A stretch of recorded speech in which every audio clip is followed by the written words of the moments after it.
Olá! Hoje a gente vai investigar um caminho muito curioso da história francesa.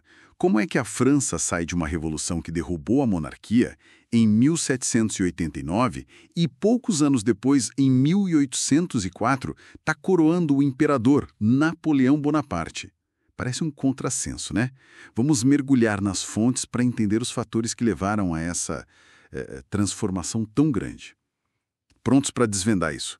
Bom, para começar, o cenário pós-revolução era, muito instável, certo? Derrubaram o rei Luís XVI, ele foi executado em 93, aí vieram regimes bem turbulentos, a Convenção Nacional, com o terror de Robespierre, depois o Diretório, que as fontes pintam como corrupto, ineficiente, um caos. Como isso levou a Napoleão? Esse é o ponto de partida fundamental.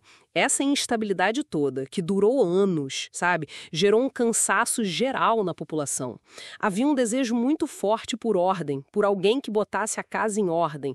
As fontes mostram isso claramente. Esse vácuo de poder, essa ânsia por estabilidade, é o terreno perfeito para uma figura forte surgir. E essa figura forte não veio da política tradicional, mas sim do campo de batalha, é isso.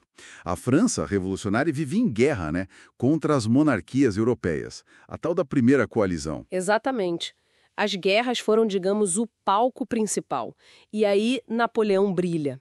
As vitórias dele na campanha da Itália, ali entre 1796 e 97, Lodi, Rivoli, foram espetaculares e muito bem usadas na propaganda, claro. Ah, sim.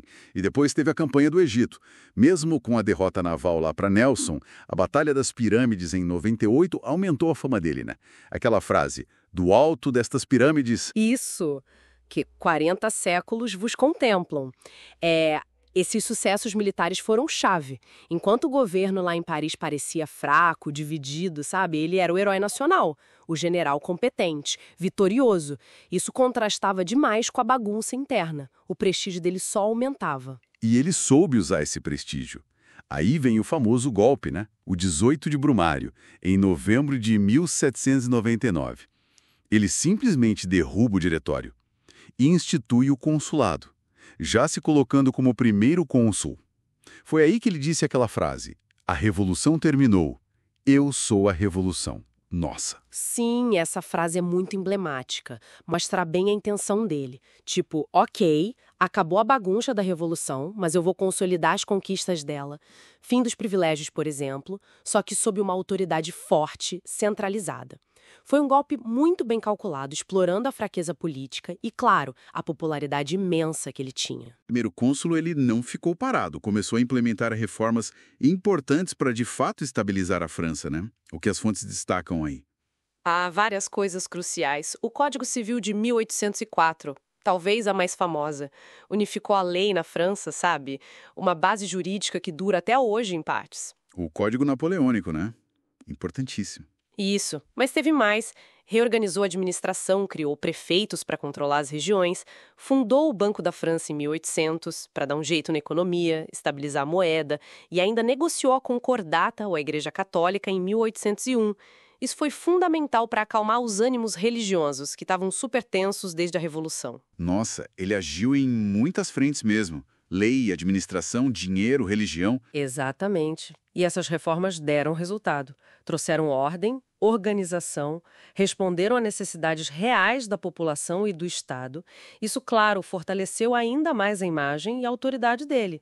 Preparou o terreno para o passo seguinte. O passo final, a coroação. Dezembro de 1804, na Catedral de Notre-Dame. Ele virando imperador dos franceses. E aquele detalhe, ele mesmo colocando a coroa na própria cabeça. Isso amarra tudo, A instabilidade lá do começo abriu a porta. As vitórias militares deram a fama, o prestígio, o golpe deu poder político, as reformas consolidaram esse poder e a coroação com aquele gesto de se autocoroar foi o símbolo máximo. Um poder que não vinha mais de Deus ou de berço, mas sim dele mesmo, dos seus feitos e, supostamente, da vontade da nação. Um novo tipo de soberano. Então, resumindo a trajetória, o caos pós-revolução criou a necessidade. O sucesso militar criou o herói, o golpe deu a chance e as reformas firmaram o poder, levando o general Bonaparte a se tornar o imperador Napoleão. Uau! Pois é. E fica aí uma reflexão interessante, né? Será que, paradoxalmente, a concentração de poder que Napoleão representou era, naquele momento específico, a única forma de garantir algumas das conquistas da própria Revolução? Ou a ascensão dele foi, na verdade, o grande desvio daqueles ideais originais de liberdade e igualdade? Fica a questão. Inscreva-se no canal BRXM para descobrir outros podcasts sobre história da França.